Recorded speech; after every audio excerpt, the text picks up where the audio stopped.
What you guys focus on is also near and dear to our hearts right now. We'll get into that and some of the issues with the municipal bond market right now. But first, just if you could just kind of speak to this moment in the culture and how you've been communicating with your company. Yes, as an African-American woman on Wall Street, I really take all of this very much to heart.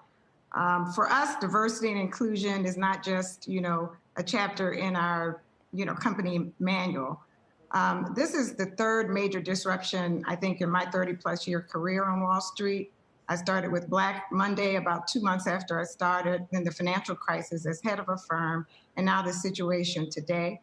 And this is really unique because it is a financial crisis, a health crisis, and a social crisis all rolled up into one.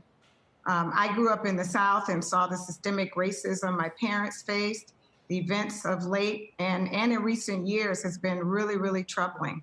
My birth certificate still identifies my father as a Negro laborer, as many African Americans were characterized at that time. So I understand well the frustration that everyone is feeling today. And as COVID-19 continues to devastate communities of color disproportionately, and police brutality impacting so many lives needlessly, I've really had to tune in to our employees to make sure that physically and mentally, they're feeling supported. Sure. And what practical impact has it had on your business, as you have emphasized, the first minority women-owned business enterprise to be in the top 10 of all muni debt underwriters? It's one thing to be, minority and women-owned. It's another thing to kind of continue that leadership, I guess you would call it, across all levels of the organization. So what's the practical impact been at your firm? Well, the effects of the pandemic, with tackling social distancing and dislocation, married with the impact of recent events on the staff personally, means that the health of the company and our people are bound together even tighter. Our firm, as you noted, is majority woman-owned, 60%, majority African-American owned, over 72%. But we also work really, really hard to improve our numbers. We have 36% Black employees, 30% women employees. Those numbers are higher than probably most other firms on the street, as you can well imagine, but I continue to try to improve them to be inclusive. Absolutely. And I want to ask a little bit about your bread and butter business here in the municipal market lately. I mean, talk about Lollapalooza effects. We've had the coming together of so many challenges, low interest rates. You've had the pandemic. Now you have the protests. These budgets have just been decimated.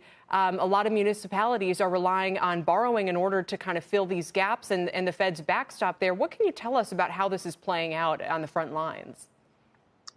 Well, despite the chaos in the stock markets and the stunning unemployment data that we're seeing, the bond market has remarkably stabilized dramatically since the pandemic began.